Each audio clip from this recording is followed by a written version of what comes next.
Barusan kamu ngobrol sama seseorang, kelihatannya biasa aja, tapi entah kenapa setelah itu kamu malah kepikiran terus, kayak ada yang aneh, kayak ada sesuatu yang gak kebaca tapi terasa, dan kamu cuma bisa nebak-nebak sendiri. Kadang kita ngerasa orang itu baik, tapi terlalu cepat setuju, terlalu cepat akrab, dan di dalam hati kecil kita, ada suara yang bilang, ini orang beneran tulus, atau cuma pengen sesuatu? Anehnya, kita sering mengabaikan itu, kita lebih percaya kata-kata daripada tanda-tanda kecil yang sebenarnya jauh lebih jujur. Padahal, sifat asli seseorang itu jarang muncul di apa yang dia katakan, tapi lebih sering bocor dari hal-hal kecil yang dia lakukan tanpa sadar. Kayak cara dia merespon hal sepele, cara dia diam, cara dia nunggu, cara dia memotong pembicaraan, atau bahkan cara dia melihat kamu tanpa bilang apa-apa. Orang yang sabar, biasanya nggak terburu-buru mengisi keheningan, dia nyaman dengan jeda, dia nggak panik kalau suasana jadi sunyi. Tapi orang yang manipulatif, sering nggak tahan diam, dia akan buru-buru mengontrol arah pembicaraan, seolah-olah dia harus selalu pegang kendali. Terus ada juga orang yang kalau kamu cerita sesuatu, dia langsung mengalihkan ke dirinya sendiri, bukan karena dia jahat, tapi karena dia nggak benar-benar mendengarkan, dia cuma nunggu giliran bicara.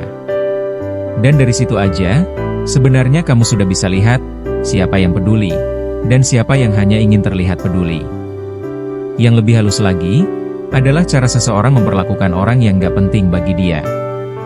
Cara dia bicara ke pelayan, cara dia respon orang yang gak bisa memberi keuntungan, di situ sifat asli sering muncul tanpa filter. Karena ketika tidak ada kepentingan, topeng biasanya mulai lepas.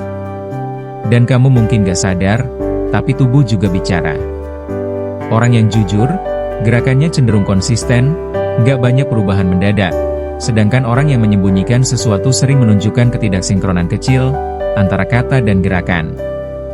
Bukan sesuatu yang dramatis, tapi cukup untuk membuat kamu merasa, ada yang nggak pas. Itu bukan overthinking, itu intuisi kamu bekerja.